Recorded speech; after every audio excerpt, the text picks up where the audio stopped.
Hey, what's up, fam? I think they're fixing a couple things that existed within Seven Deadly Sins, whether it be foreshadowed and this was, the inevitable reveal, or it was just a good idea to fix something that came up.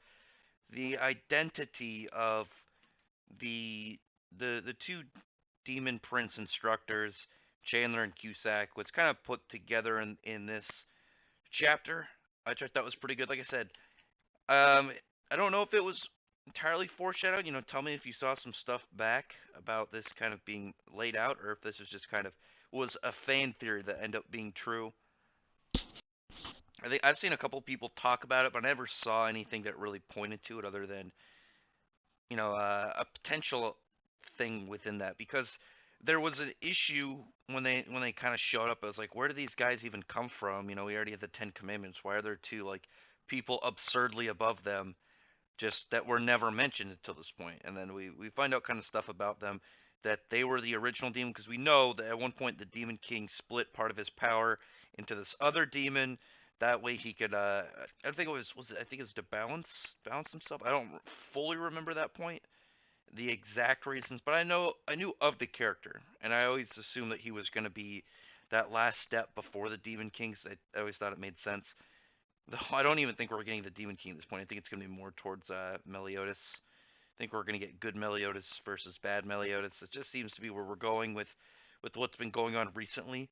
But once once Chandler and Cusack get up, you see them kind of being like, "Well, we got to be serious now."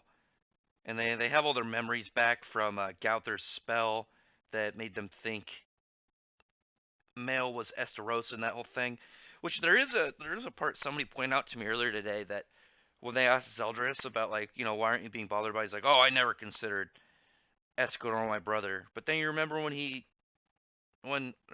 Esteros and Escanor, when Escanor used his big pride flare attack on Escanor. Oh my god, I'm messing up names. When Escanor used his attack on Esterosa, Zeldris rushed to him and then called him brother to go help him. So what's going on there? Why didn't he stop him? Or not why did he stop him? Why did he try and stop him while calling him his brother? It's kind of weird. Maybe the actual translation, like the original text, is that he was calling him Esterosa, not brother. I don't know. I'd have to look back.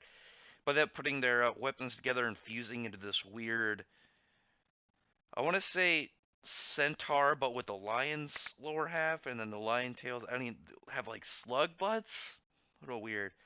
I do think the cool helmet with the darkness fire coming out of it is pretty cool, and then the two swords combined with the staff, and then a shield out of nowhere actually being part of his design. I thought that's pretty interesting, and I do like the sword designs. I always thought those were pretty cool. But even just like him coming, like being recreated, broke the shadowy darkness cocoon that went around them, that didn't even break when the one was doing his stuff, which is pretty powerful, obviously. And he creates like this big storm that seemingly goes all over Britannia, at least to the distance from Camelot to where Diane and Elizabeth and all them are at. I am worried though, because now, like this guy, maybe when they're fighting him, Merlin, Escanor, and all them were like, man, this guy's even way stronger. What do we do? And then we got King probably showing up, and we all know about Nakaba's man crush on King, almost as bad, if not honestly sometimes worse than what he's got on Meliodas. But and then obviously we got Band coming back. I'm glad they didn't drag that out too much of when he and Meliodas went through that portal. I'm wondering if this is going to be the point, like I said, there's going to be a second Meliodas, and there'll be a good and a bad Meliodas. And I don't know how that's going to go. I feel like it's just going to be the same fight of the end of Congo Bancho all over again. Anyway, tell me what you think about this chapter. I liked that it fixed some stuff, though. After seeing the bullshit that Merlin can just kind of pull out if she looks at an opponent for like 10 minutes, I'm not too hyped, but we'll see. Or, well, I'm hyped to see some cool action. I'm not too hyped to see what the way this character is going to get beaten, because unfortunately, Nakaba keeps trying to pull these weird ways with it. With whenever Merlin's around, I don't like it. I would have rather have been just Arthur with Excalibur, like when he first got it, and he was just being a badass. And so I had all these six swordsmanship, and really badass styles instead of Merlin just kind of pulling powers out of her ass.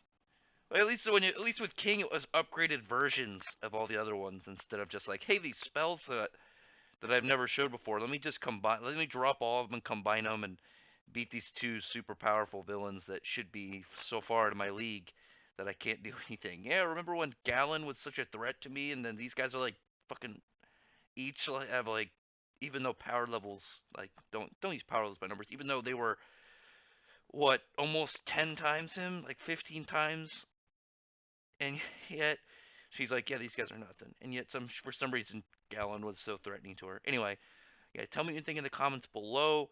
Like and subscribe if you like this kind of content. Check out my other videos. And appreciate all those who already subscribed. But otherwise, thank you very much for listening. Bye.